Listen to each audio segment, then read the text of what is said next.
కథ విను నాన్న, నాకైతే బాగా నచ్చింది అంటే ఏముంది వీళ్ళు అంటుంటారు కదా. సరే నిన్న ఆ వంశీ అనే అబ్బాయి మాత్రం ఆల్మోస్ట్ ఫైటింగ్లు ఒకటిను డ్యాన్స్లు ఒకటి చేయలే, మిగతా అన్నీ స్క్రీన్ మీద చేసి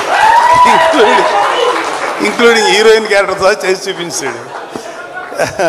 కాకపోతే ఆ పెర్ఫార్మెన్స్ కంటే కూడా బిహైండ్ స్క్రిప్ట్ ఎంత పవర్ఫుల్గా ఉందని నేను అది ఆలోచించాను. నాకు చాలా నచ్చింది. నాకు చాలా నచ్చిందంటే ఈ సినిమా పర్ఫెక్ట్గా ప్రజెంట్ చేస్తే మాత్రం మంచి సినిమా అవుతుంది, మంచి సక్సెస్ఫుల్ సినిమా అవుతుంది అని అప్పుడు నేను అనుకున్నాను. అయితే నేను ఒకటి అనుకుంటాం కుదరదు కదా, చాలామంది విని బాగుంది అనుకున్నారు. అయితే మధ్యలో ఒక నిహారిక అంటే తను ఒక మంచి నిహారిక జడ్జిమెంట్, నాకు చాలా నమ్మకం నిహారిక జడ్జిమెంట్ మీద.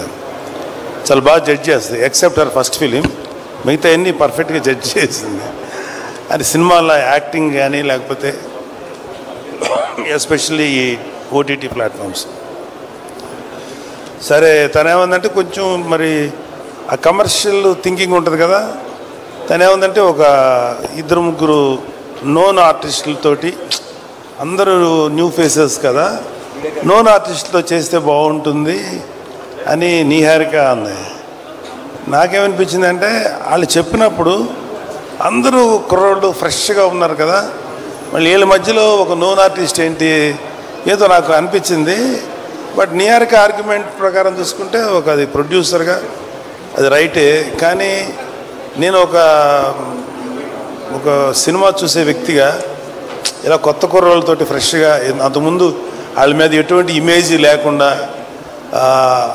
అంటే కంటెంట్ మాత్రమే మన బ్రెయిన్లోకి వెళ్తుంది అనే నమ్మకంతో నాకు అది అనిపించలే.